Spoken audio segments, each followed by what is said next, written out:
Purse webs are Georgia's tiny tarantulas. They spend their entire lives in these little tubes called purse webs, named after an old-fashioned drawstring purse. They have all they need to survive in this little sock-like structure, and this is how it works. These spiders build their web against a structure, usually the straight trunk of a tree. This web has one attachment point at the top. Then the spider burrows into the soil, lining the burrow also with web. This burrow is where she'll spend most of her life. The web gets camouflaged with substrate during rain and flood events. The web itself is extremely dense and also hydrophobic. These spiders never need to leave their web because they sit and wait for their prey to come to them. The spiders sit down in the bottom of their burrow until the prey contacts the web. Sensing the vibrations, the spider will run up and pierce her chelicerae or fangs through the web and into the prey. She injects the prey with venom and digestive enzymes. Then she'll drag her meal back down to the bottom of the burrow. When she's done, she'll throw the remains out at the top of her purse web. You can tell that this one ate a tiny snail. They'll also get rid of their molts this way.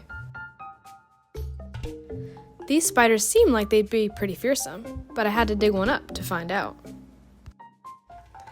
As I excavated the spider out of its burrow, I was extremely careful not to harm her, as these spiders can live up to 7 years and take 4 years to reach adulthood. You can tell these spiders are optimized for living in dark, confined spaces with their black coloration and stubby legs.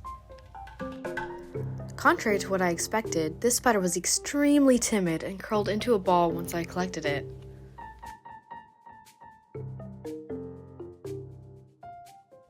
When I held her, she began to move around.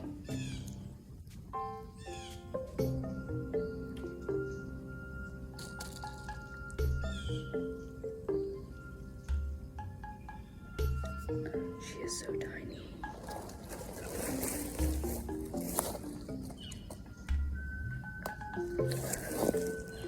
This individual is likely Sphodros rufipes, or the red-legged purse-web spider. They are named so because when the male is fully mature, it will leave its burrow in pursuit of a female. Scientists think that the red legs may be mimicking parasitoid wasps, their arch nemesis and primary predator. You can probably tell that this spider isn't like the wolf spiders and orb weavers you see day to day. This spider belongs to the infraorder Megalomorph, which includes tarantulas. Studies suggest that megalomorphs evolved up to 350 million years ago and have remained largely unchanged since. You're looking at the crocodiles of the spider world. Most megalomorphs burrow, have poor eyesight, large fangs, are long-lived, and are sedentary with an acute sense of vibration. Their unique physiology enables them to inhabit extreme environments such as deserts and floodplains. The purse-web spider's behavior of constructing their web on a tree allows them to evade high water flow during flood events without exposing themselves to potential predators. I placed the spider I had dug up back next to her web and watched her easily locate and crawl back into her home.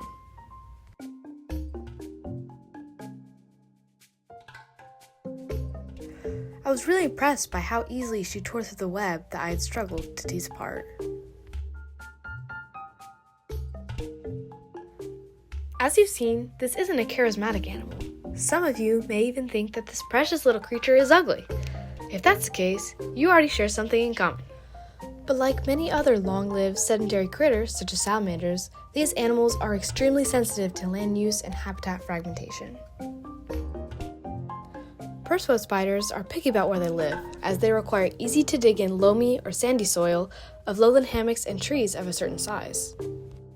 As such, they are good indicators of habitat health, or at least indicators that the habitat has not been overly disturbed for a long period of time. This is a floodplain area by my house that had been a farmland, and as you can see, the stream bank is heavily eroded.